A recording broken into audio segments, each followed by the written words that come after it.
Desra? Si Mr. Joaquin na bumaba sa magarang kotse, may suot na bucket hat pero di nakamask dahil gumagabi na. Pormado at napakagapong tingnan sa suot na itim na oversized t-shirt at black cargo pants. Nakikiusap to makipagkita sa akin. Di naman ako tumanggi dahil wala pa naman akong trabaho at sa Lunes pa. Agad kong kinawayan. Kanina pa ako naghihintay dito sa isang maliit na convenience station sa kalapit lang sa amin. Ayoko lumabas sa malayo dahil gumagamin at delikado. Nagkusa naman si Mr. Joaquin na pumunta sa lugar namin. Kamusta? Nakangiti itong inusal ang silya sa tapat ko. Okay lang po. Umungo lang to bilang puna sa akin. Nilahad ko dito ang mineral water na binili ko kanina. Bakit po kayo nakipagkita? Ano hubang sadya ninyo?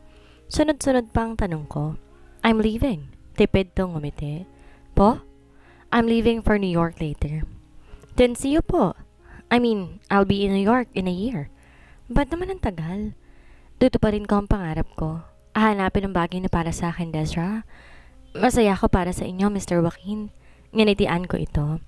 Thank you for giving me the courage to let out what I want in life, Desra. I am grateful. Yumukot at inabot ang mineral water na nilahad ko at tinungga. Isang katahimikan ang pamainan lang sa pagitan naming dalawa. Tayong chimes ng convenience store lang nag-iingay sa tuwing umiihip ang malamig na hangin. Desra, si Mr. Joaquin ang naunang bumasag sa katahimikan. Will you wait for me? Nagsalubong ang kilay ko sa sinabi nito at wala akong maintindihan. Po? Isang mapaklang ngiti ang pinakawalan nito na makitang itsura ko. You're stupid. Bulong nito sa hindi ko na halos marinig at tumikim ito. Pinagpahinga nito ang mga bisig sa ibabaw na mesang napagitnaan namin. Desra? Umungol ako habang nakatingin dito. Can you wait for me? Anas nito na dinala ang daliri sa buhok at nilalaro iyon. Isang maliwanag ng ngiti ang bumuka sa mukha ni Mr. Joaquin. Opo, intay lang naman, di ba? Umungol ito at yumuko. Saglit. Saglit pa ay tumunog na ang cellphone nito. Iniyaan ko ang lalaking sagutin at nang bumalik to ay nagpaalam na to dahil isang oras na lamang lilipad na ito papunta ng New York. Aalis na ako. Promise me you'll wait for me. Sabi nito na umatras. Tumango ako. Opo, sige na po. Kumaway ako habang papaatras to patungo sa kotse. Tumalikod agad ako para makauwi nang tinawag akong muli ni Mr. Joaquin. Desra! Nilingon ko ang kinaroroonan nito ngunit malalaki ang hakbang nitong tinawid ang pagitan namin. Desra! Yumuhuto para magpantay ang aming mukha nang tuloy itong makapalapit. Mr. Joaquin? Napatras ako ng konti dahil sa sobrang lapit nito. Gusto kita. Walang prenong bulong nito. Isang gulat na ekspresyon ang bumakas sa mukha ko. Po? Sabi ko, gusto kita. Gustong gusto kita. Amin itong diretsyong iniunat ang braso ko at niyakap ako na mahigpit. Pwede bang hintayin mo ko? Bulong nito na nakabaon ang mukha sa leeg ko. Wala akong maapuhap na salita sa kokote ko sa gulat. Nang makabawi, bahagya akong kumala sa yakap ito at tinitigan. Gusto rin naman kita, Mr. Joaquin. Masaya kang kasama at mabait. Gusto kita bilang kaibigan ko. Ngumiti ako na sobrang lapad. You're stupid. Really stupid. Sabi pa nitong bumuntong hininga. Gusto kita bilang babae, Desra. Pagkasabi nun, yumuko tong muli upang hagkan ang noo ko. Saglit lay kinabig naman ako nito ng yakap. Gusto kita bilang babae, kaya't gusto kong hintayin mo ko. Pagtatama nito. Natigilan ako sa sinabi nito. Niungol walang lumalabas sa bibig ko. See you then. Wait for me and I will claim you. Sabi nitong umatras na hindi ako binitawan ng titig. Kalaunay sumakay sa kotse hanggang sa naglaho. Paano? Wala akong masabit, parang nawala ako sa sarili. Sino ko para gustuhin na isang sikat at mayaman na Mr. Joaquin? Panaginip lamang to. Laglag balikat nakatuon ang paningin ni Calix sa dalawang panauhin sa di kalayuan. Is she into that idiot? Tanong ni Calix na nakatuon ang paningin kina Desra at Joaquin na magkasama sa isang convenience store. They were smiling. Isang mapait na ngiti ang pinakawalan ng binata at nakatutok ang paningin habang hinihila ni Joaquin ang noo ni Desra. He was trying to talk to her and tell her how he felt about her, yet he was late. Very late. Diday! Diday! Si Wena ang kapitbahay at kaibigan ko. Kabababa ko pa lang sa tricycle na sanasakyan ko. Galing pa akong opisina. Mahigit 1 taon na ako nagtatrabaho bilang sekretarya sa isang real estate company. Wena, bakit? Napansin kong hindi mapakali si Wena na sinalubong ako. May mga tao galing sa lokal na pamahalaan, Diday. Saad ni Wena nang makalapit sa akin. May inaanunsyong nabili na daw ang lupaing kinatitirikan ng ating bahay at ide-demolish daw ang lugar natin sa sunod na buwan. Nahihimigan ko ang tinding hinagpes sa boses ng kaibigan. Di ko masisisiwena dahil pamilya nito ay gaya ko, sadlak sa kahirapan.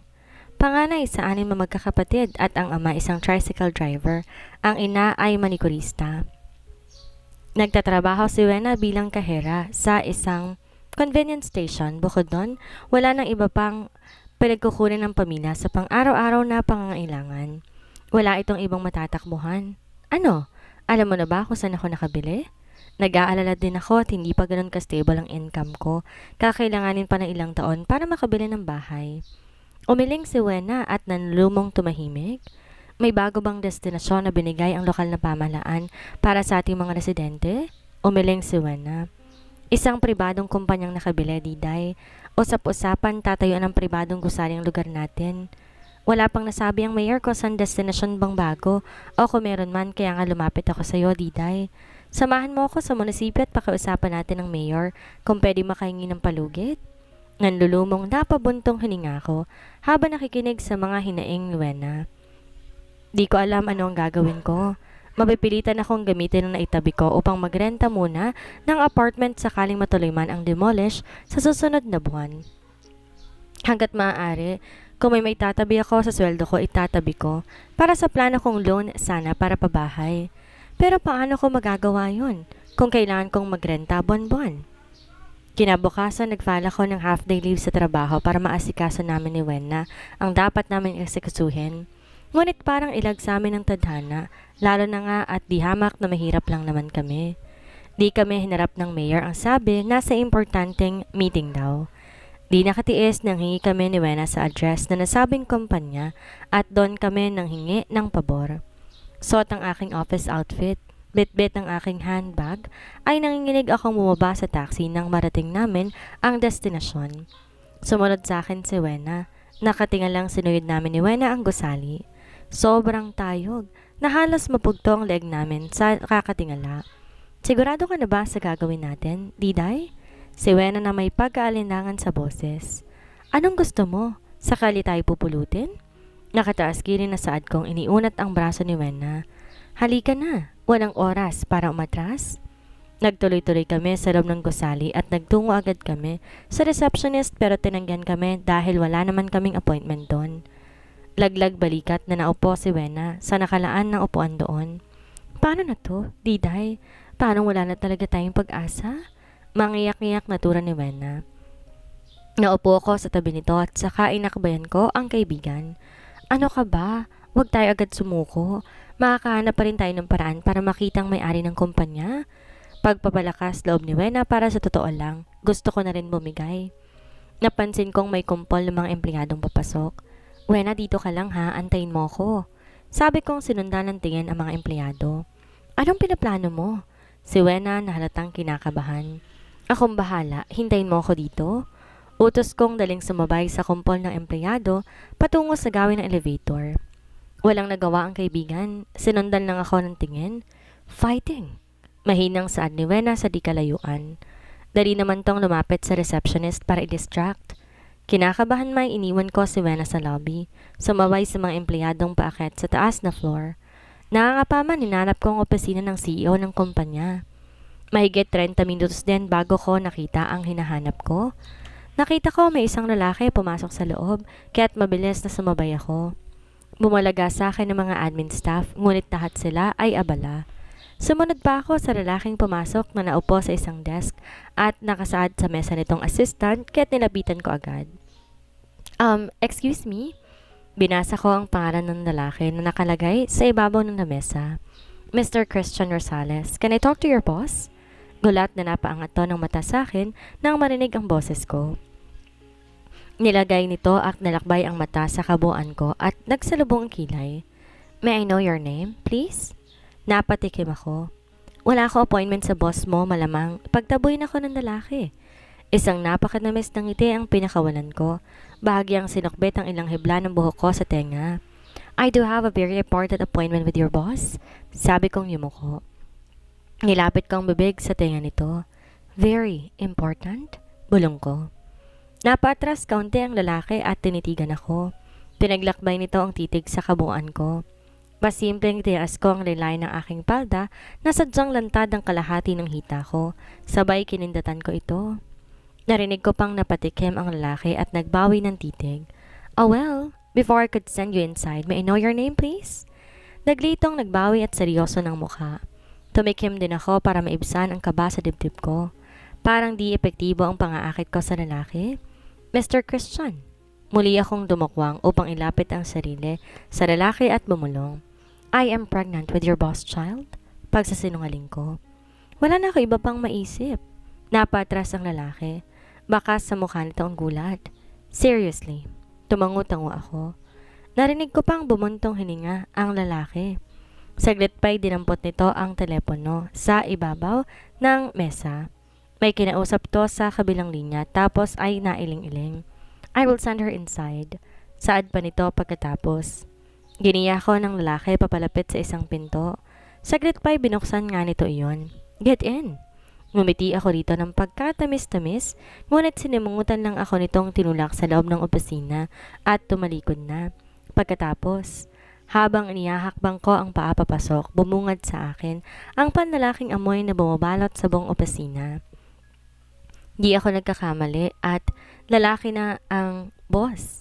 Ginala ko, so, tell me what are you up to, woman?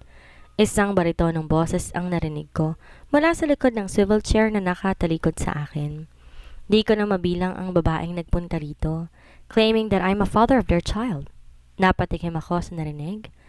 I'm sorry sir, however, it's just my alibi.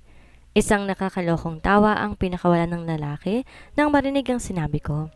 So what do you want? Marriage? Millions? My name? Sunod-sunod na tanong ng lalaki na hindi pa rin ako hinarap. Napatikom ako ng labi sa narinig. Neither of that, sir, sagot ko. Then what? Kalmadong inikot nito ang upuan para humarap sa gawi ko. Nagulantang ako sa bumungad sa aking imahe ng boss. Senyorito Calix? I mean, Mr. Dankworth? Sobrang gulat ko na halos mabuhay ako sa aking kinatatayuan. Desra. Mahinang bigkas nito sa pangalan ko nang tuloy na kong makilala. Mr. Dankworth. Nabubulol kong sambit sa gulat. Sumikdo bigla ang dibdib ko. Walang ipinagbagong dati kong amo. Sa halip mas lalo tong naging makisig at gwapo ito. Ba talaga sa Senyorito Calix na nakilala ko na may busilak na puso para sa aming mahihirap? Bakit di nito inintindi ang daan-daang tao na maapektuhan ng dahil lang sa proyektong nakatalaga na gawin nito sa lugar namin? Nakita ko pinaglalakbay nito ang paningin mula sa aking suot na stiletto pataas ng pataas sa aking suot na nude pencil cut skirt hanggang dumapo yun sa aking bahagyang nakabukas na 2 botones na long sleeve hanggang nagtamang aming paningin. Isang pilong ngiti ang sumilay sa labi nito matapos masuyod ang itsura ko. So, you're now pregnant with my child after you left? Ang kaninang pilyong ngiti nito ay napalitan ng isang malamig na ekspresyon. Hindi po yun ang ibig kong sabihin. As what I remember, we kissed but aside from those, wala nang nangyari pa bukod doon. Pinamulahan akong muli sa narinig. Nanariwa sa aking alaala ang nangyari sa paligid namin 1 taon lang nakakalipas. Mr. Dankworth, hindi po yun ang sadya ko dito. Tumaas ang kilay nito. Tumayo to mula sa pagkakaupo sa swivel chair. Makisig nitong inihakbang ang paa. Umikot sa harapan ng desk at saka naupo sa ibabaw noon. Are you that desperate to meet me and banged into my office telling me some pathetic excuses? Napanunok ako sa narinig mula sa lalaki. I need to. Mahina akong sabi. Totoo namang desperado ako para sa mga tao at sa mga kaibigan ko. You left a year ago because you got a better job at di ka na kontento? Why are you here asking me to be a father of your child now? Are you seeking for more? Isang mapait na ngiti ang pinakawalan nito pagkatapos. Is your job not enough for your caprice? Mr. Dankworth, can you listen to me first? How about your rich and popular boyfriend? Ba't di ka dun lumapit at sabing buntis ka ng anak ninyo? Boyfriend? Sinong tinutukoy nito? Wala akong maintindihan. Is your boyfriend not enough? Dagdag pa nito at pinagkrus ang braso sa tapat na makisig na dibdib. Wait, Mr. Dankworth. We are not on the same page. Please let me talk first. Napataas ako ng kaunti ang boses ko. Nagulat pa ito sa inasal ko. At nanlalaki ang matang muling sinuwid ang kabuuan ko. So the maid that I looked up to, not just turned elegant and sophisticated, yet became disrespectful, huh? Tinaasan ako nito ng kilay. Taas baba ang titig nito sa imahe ko. Nanayo lahat ng balahibo sa katawan sa binato nitong tingin. Paano hindi tataas ang boses ko kung hindi ako nito binigyan ng pagkakataon na magsalita? Could you let me talk first bago mo ako pagsalita ng ganyan, Mr. Dankworth? Nakipagtagisan ako ng titig dito. Yes, I used to be your maid, but that was before. May diin bawat katagang binitawan ko. Then go ahead, spill it out, he said coldly. I'm here to ask for an extension. Extension for what? Sa lugar namin na plano mong tayuan ng pribadong gusali? Oh, yun palang sadya mo. Yes, if you don't mind, Mr. Dankworth. Maraming masasagasa ang mga pamilya sa plano ninyong gawin. Then it's not my problem anymore. He is not the Señorito Calix that I used to know. Napabuntong hininga ko sa narinig. Pero may mga tao po na walang matatakbuhan maliban sa lugar na yon. As I said, hindi ko na problema yon. If I give you what you want, what can you offer? Natigilan ako sa narinig. Wala akong maapuhap na sasabihin. Bukod sa sarili ko, wala akong pera o yaman. Your presence? To make me believe that you'll be there for me no matter what. That I can reach you whenever I need you, huh? Sumbat nito sa akin. Wala naman akong plano na putulin ang ugnayan namin bilang pagkakaibigan noon, ngunit sa binato nitong pang-insulto sa akin, napilitan akong i-distansya ang sarili. Mas pinamukha pa nito sa akin kung gaano kalayong estado ng buhay ko. Isang nakabibinging katahimikan ang namayani sa paligid. Saglit lang umayos to ng tayo at sinumlang ihakbang ang mga paa patungo sa kinatatayuan ko. You made me believe that you'll be there for me, Desra. But you left me because you wanted more. Pahayag nito na nakatiimbagang. No, hindi yun ngayon. Hindi mo ako naiintindihan. If I will give you the extension you want, how about offering me something we cannot forget? Saglit lang ay tinawid na nitong ilang distansya sa pagitan namin. Naging mabilis at marahas ang kilos nito. Natagpuan ko na ang sarili na nakaupo sa ibabaw ng mahogany desk kung paano nangyari. Hindi ko matandaan. He's leaning towards me, pressing both his palms on the desk and staring at me intently. Pigil hiningang nakipagtagisan ako ng titig dito. Sobrang lapit ito dahilan upang mabuhay ang pamilyar na kaba sa dibdib ko. Out of nowhere, he reached my cheeks. The familiar sensation rushed through my veins. Tuloy gusto ko nilang dumausdos na parang tubig dahil sa tindi ng tensyon. Mr. Dankworth, napipiyok kong sambit. How about offer me your body? Mapangahas na suhestyon nitong sinabayan na isang nakakalokong ngiti. You came here, claiming me that I'm a father of your child. Then let's do it again. Then?